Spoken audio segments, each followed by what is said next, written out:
उत्तराखंड हुकूमत ने रियासत में यूनिफॉर्म सिविल कोड नाफिज कर दिया है। सदर जमहूरिया द्रौपदी मुर्मू ने आज ही इसे मंजूरी दी है, जिसके बाद पुष्कर सिंह धामी सरकार ने नोटिफिकेशन जारी कर दिया।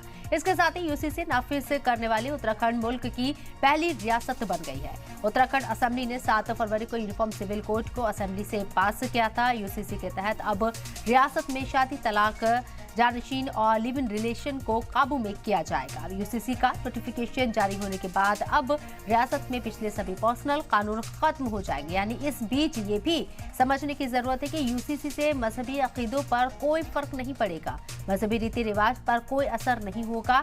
ऐसा नहीं होगा कि शादी पंडित या मौलवी नहीं कराएंगे, लेकिन इतना होगा कि अब पर्सनल लॉ खत्म हो जाएंगे। आज की बड़ी बहस में आज बात इसी पर करेंगे।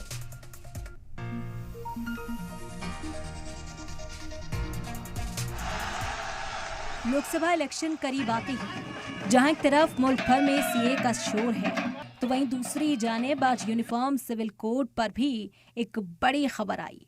एक मुल्क में एक बराबर कानून की मांग को पूरा करने पर जोर देते हुए मरकज की नरेंद्र मोदी सरकार ने इसे नाफिज करने के इशारे दिए थे। आज सदर जमहूरिया ने उत्तराखंड के यूसीसी बिल को मंजूरी दे दी।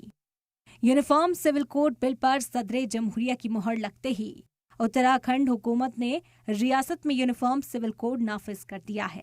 पुष्कर सिंह धामी सरकार ने इसके लिए नोटिफिकेशन भी जारी कर दिया है। इसके साथ ही यूसीसी नाफिज करने वाली उत्तराखंड मुल्क की पहली रियासत बन गई है। यूनिफॉर्म सिविल कोड का मतलब है मुल्क में रहने वाले सभी शहरियों यानी हर मजहब, जात, लिंग के लोगों के लिए एक ही कानून होगा। अगर किसी रियासत में सिविल कोड नाफिज होता है तो शादी, तलाक, बच्चा गोद लेना और जायदाद के बंटवारे जैसे तमाम मौजू में हर शहरियों के लिए एक ही कानून होगा। उत्तराखंड असेंबली ने 7 फरवरी को यूनिफॉर्म सिविल कोड को असेंबली से पास किया था। यूसीसी के तहत अब उत्तराखंड में शादी, तलाक, जानशीनी और लिव इन रिलेशनशिप को कबूल किया जाएगा। यूसीसी का नोटिफिकेशन जारी होने के बाद अब रियासत में पिछले सभी पर्सनल कानून खत्म हो जाएंगे।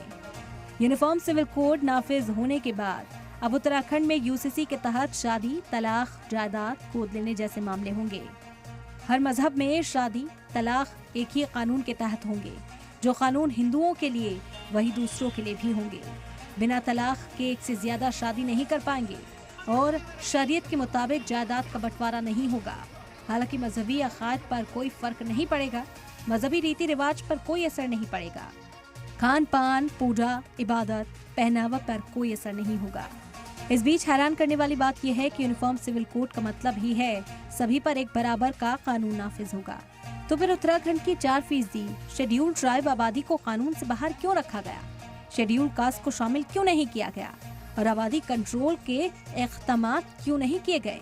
जाहिर है उत्तराखंड के अलावा मुल्क की दीगर रियासतों में SC/ST की बड़ी आबादी है, जो आने वाले इलेक्शन में बीजेपी को खतरे में डाल सकती है। इसीलिए बीजेपी किसी तरह का रिस्क लेना नहीं चाह रही थी। शायद यही वजह है कि यूसीसी से ST और SC को बाहर रखा गया है। सलाम टीवी के लिए नदीम अहमद की रिपोर्ट।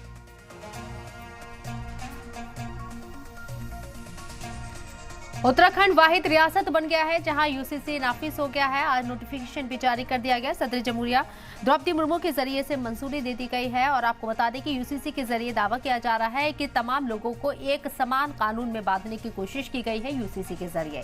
लेकिन वही सवाल ये खड़ा होता है, जब सबके लिए एक बराबर कानून है, एक समान कानून होगा यूसीसी के तहत, तो फिर यहाँ शेड्यूल ट्राइब को इससे बाहर क्यों रखा गया है? शेड्यूल कास्ट को क्यों बाहर रखा गया है? क्या वाकई में यूसीसी लाने की जो मंशा बताई जा रही है वो ग्राउंड पर प्रैक्टिकली सही नजर आती है? सबको एक समान एक कानून में लाया जा रहा है या फिर कुछ खास तबके को वोट बैंक के लिए इस्तेमाल किया जा रहा है? यानी कि जो शेड्यूल ट्राइब है, भले ही उत्तराखंड के अंदर इनकी आबादी 4% हो, लेकिन दीगर रियासतों में इनकी आबादी काफी ज्यादा है। कई जगहों पर तो ये सरकार बना भी सकते हैं, सरकार गिरा भी सकते हैं स्टेट लेवल पर। और क्या इसके पीछे यही मंशा है? इसी को देखते हुए